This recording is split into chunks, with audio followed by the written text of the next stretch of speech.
Do School Better, a podcast for people who want to transform education. My name is Doris.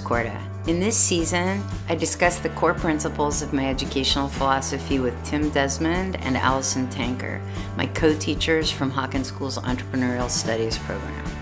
It's not about what you teach, it's about what they learn. In this episode, Doris explains why all learning must be relevant, meaningful, and timely. To illustrate, she describes how she leveraged the shortcomings of student research in a first business problem in order to drive deep learning on the second business problem. Can you describe what it's like to really teach this course?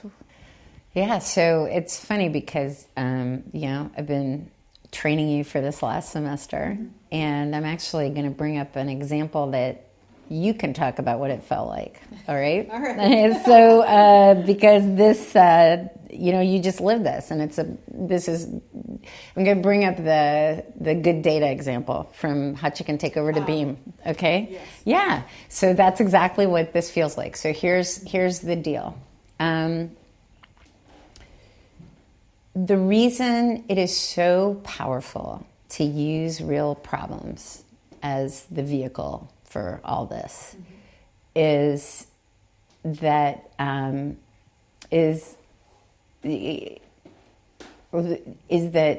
every bit of learning is relevant and meaningful. Everything a student does in this course is clearly important for whatever they're working on. And as a teacher, that's where you live. Where you live, where your head is, every fiber of your being is you're with what they're doing and what they're thinking and what they should be thinking and what they're asking, and you're being crazy opportunistic. You're staying one step ahead at all times of them, of their thinking, and you're looking for those opportunities for crazy learning. And I'll give you an example and ask you to share parts of what you did there because you lived it and you can talk about what it felt like. So the first business this past semester was Hot Chicken Takeover. In my conversation with the CEO of the first business we're going to use, I have a line that I always use.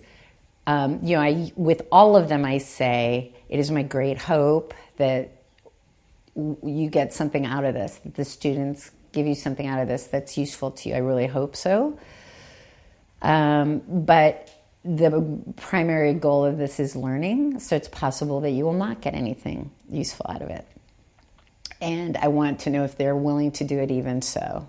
And that's actually important. This is kind of aside, but that's that's pretty important because I've even had in the last year and a half, especially the last year, as the class has gotten better and better developed and we've had more and more businesses go through this, I've actually had business CEOs reach out to me who really would like to use our students as a consulting service or, sure. So right. And it's really not about that, obviously. Right. Okay. So anyway, when I'm talking to the business that I'm thinking is going to be the first one, I add another line after that. I say also, because you will be the first business, and by the way, during that first business, 3 weeks or whatever that we spend, students are coming in with no background, nothing, no skills in this. They're drinking out of the fire hose as we're guiding them through learning all kinds of foundational methodologies. In your case, it is very probable that you will not get anything useful out of this. And the reality is it's a really tough first 3 weeks for the students. They end up presenting to the CEO of that first business. They get through that and feel huge success usually. I mean, they do, given how little experience they have, they come out with something that they're very proud of, and they should be, and it's great, and they go into the next thing feeling wonderful, and that's awesome. But the reality is that a bunch of high school kids given a real business problem with 3 weeks to do it and no background don't typically come up with things that the business themselves wouldn't be able. Yeah. Sure. So their presentations are pretty bad, actually. Right. And shallow. They're really shallow. They're really gruesome, actually, most of them. But that's okay. That's where they start. That's where they start. And as you've heard me say many times, the best way for someone on the outside to get a glimpse into what this class is about is if they come to all of those final presentations for each of the 4 projects, because you really see the growth by doing that. But anyway, so coming out of Hot Chicken Takeover, the students, as always, felt great about what they'd done. And it was a Friday, so they went into the weekend feeling wonderful, which is awesome, and did their reflections and did all their work over the weekend. And then they come in Monday, and they're going to feel ready to take on now business 2. Now they've been through it once. They know what they're going in. They know what to expect. They feel better. That weekend, while they're at home feeling great, for the first time, because it's been such a hard thing. I know you remember that I called you. I called you on Saturday morning. Either Saturday morning or Sunday, I don't remember which. But one of those days, I called you early.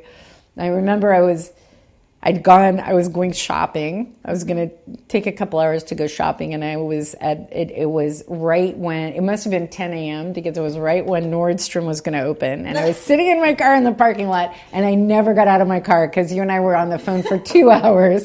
And then when we were off the phone, it was time for me to leave. So anyway, I remember it very well, but I just don't remember if it was, I think it was Saturday. But anyway, I called and I said, okay, Ms. New Teacher, I need to talk to you about what you need to do this weekend. And it's crazy important. This is super important. This is where the learning happens. On Friday, we watched these presentations, and there were, in each of the presentations, of course, we tell them they need to be validated, they have to have evidence, they have to support their solutions with numbers and data, etc.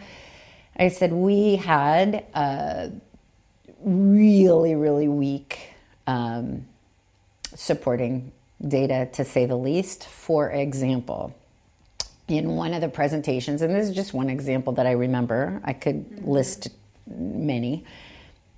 One of the presentations, one of the teams made a major point of a recommendation with a beautiful pie chart. Yeah, that's exactly right, pie chart. And in small print down at the bottom of the slide, so that, the pie chart showed, overwhelmingly 88% or 80% or 90%. I think it was 90%, blah, blah, blah. And then in small print down below, it showed that, because we told them they have to show what this is based on, it showed that this was based on a grand total of 10 survey results. Okay? And this was like key to their, okay. So I said, so you have to, is an old-fashioned phrase, you have to strike while the iron's hot. You can't, this isn't something you can wait until Wednesday. You seize the moment. So they're coming in on Monday, and we're going to have a short amount of time to debrief and process the presentations and Hot Chicken Takeover and the solutions they came up with, et cetera, as we then go into Beam, right? Here's what we're going to do. We're going to have them first, they come right in the door the next week, and Jonathan from Beam presents to them. So Jonathan will present to them Biz 2, which is dental insurance, much more sophisticated problem, lots for them to figure out. And we are going to actually reflect on Hot Chicken Takeover immediately after Mr. Nutt leaves.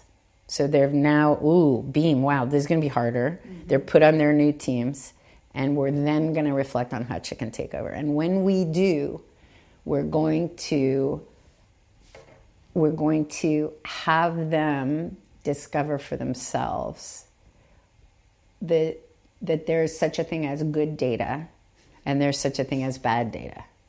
And we're going to point out, we're going to have them realize, whoa, we just presented recommendations with beautiful slides, dressed well, clear voices to a CEO for him to implement in his business based on 10 survey results.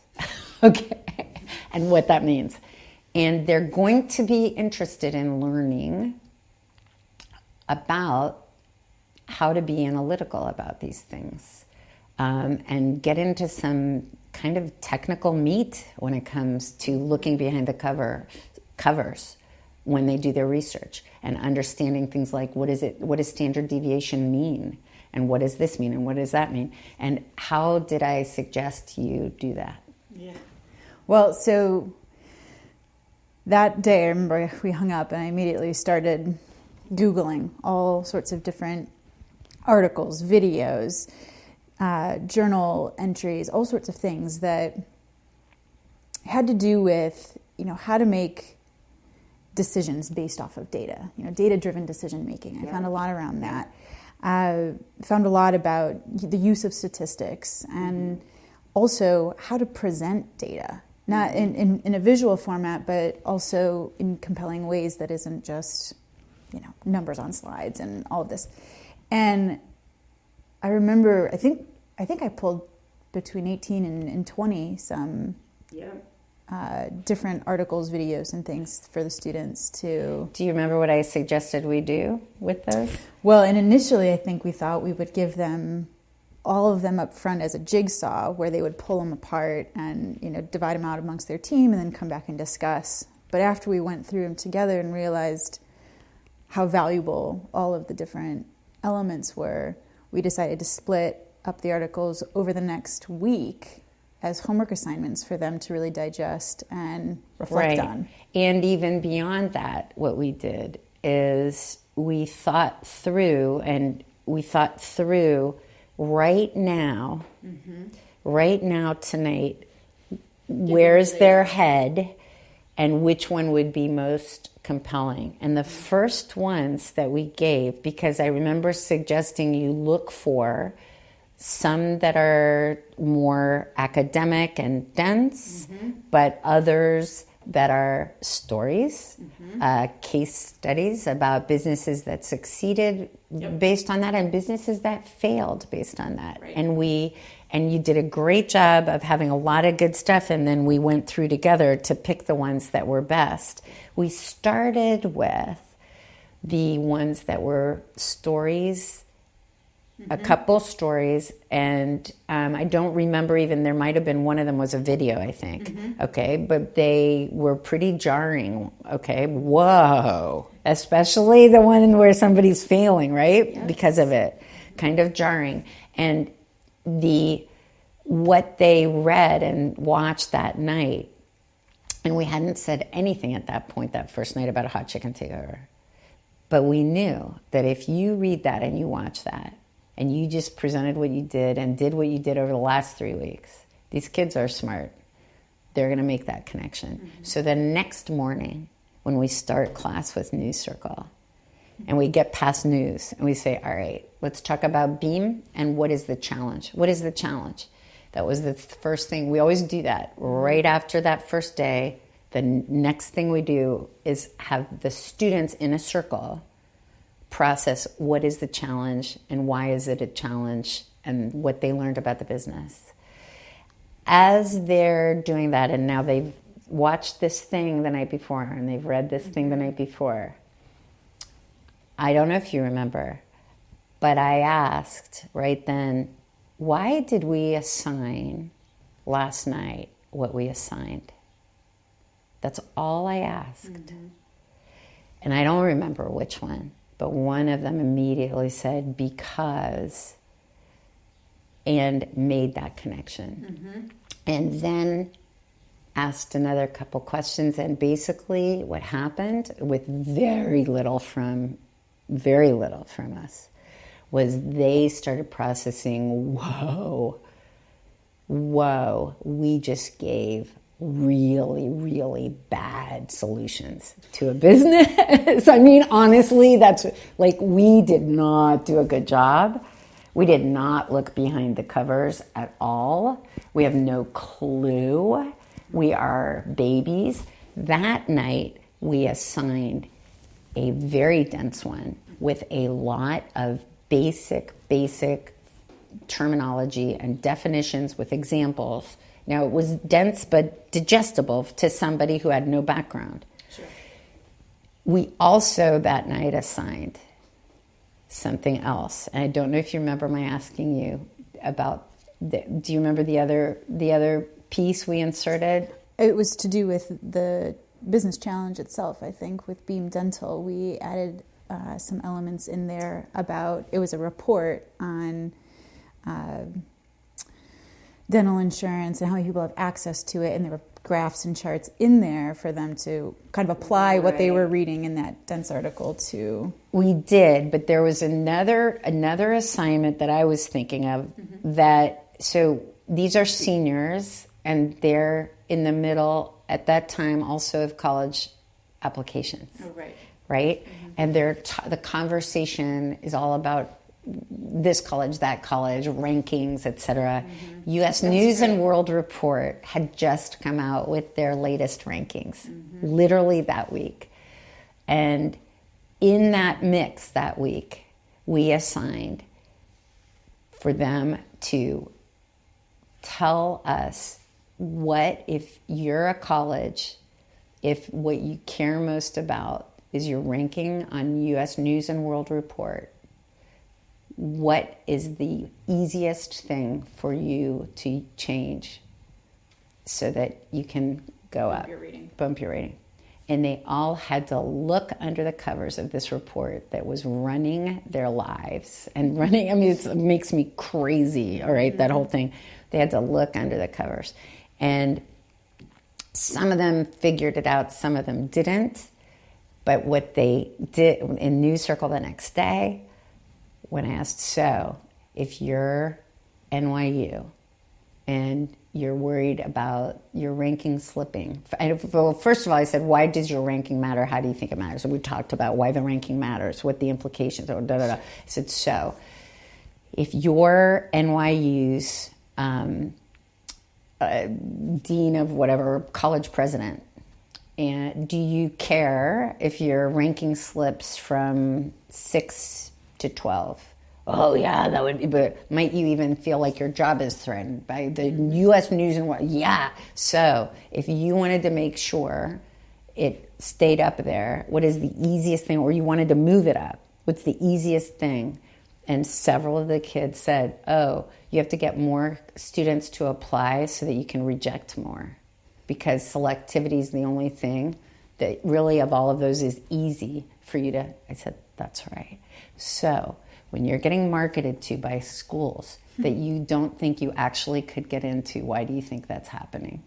Anyway, it was really interesting. So what was what did you come out of that with as a teacher? I think that was about day 2 or 3 into this series of articles, and I remember the last night when we sent the final set of articles for them to read, and into that 4th day then in News Circle, I remember I physically felt it. I felt the shift happening. I honestly think it was probably the most dramatic shift all semester that led to them diving into this second business challenge in a much different way than they had the first. I remember I was nervous. I was like, but Doris, they're not going deep enough. They're not, I mean, this first one, they're not going to have anything to tell them at the end. And to then watch, literally 3 weeks later, them come in the door to talk to the CEOs of Beam Dental and overwhelm everyone with the amount of data and research that they really had done to not only understand what the heck dental insurance is about, the access levels to that, and then how some specific consumer products could potentially be preventative care. So, I mean, they did all of this research, but as well then used a lot of data that they had found and gone out of the building to retrieve to really validate what they then told the business. I honestly was so proud of these kids that they could make that much growth in 3 weeks. That it's crazy, right? I was really shocked, and knowing the timeliness of that, kind of anticipating as the teacher that, like you said, it's striking while the iron's hot and being opportunistic, and that it really triggered a huge amount of growth for these kids. Where, I mean, if we had sat them down and told them, we're about to go through a statistics lessons, we're going to do a statistics smackdown, I think that's what we called it, right? Yeah. If we were to do that, they would have never... Well, it'd be like a regular statistics course where you sign up for a statistics course, you come in every day, but it doesn't, you do what you need to do to get your grade. Maybe you're intrinsically interested in it, although maybe you're not. Mm-hmm. Every student in this class understood why it mattered to learn that stuff. So did they come out of this semester with the full course equivalent of an AP statistics class? Of course not. But do they have a baseline understanding? Yes. And more important than not, do they have an appreciation for the importance of statistics? Do they get that if they need to learn it, they can learn it and figure it out? Yes. And will they be doing quality thinking and quality work with anything that they're analyzing from now on? They absolutely will, and they won't kid themselves that, oh, this is good enough because I think it. So that really, this example that you went through, that's what it feels like to teach this in a way to get really crazy good learning to happen, even if things like statistics. Thanks for listening to this episode of Do School Better. We would love to hear from you, so please leave us a comment or a review. And if you're interested in learning more, check out wildfire-education.org.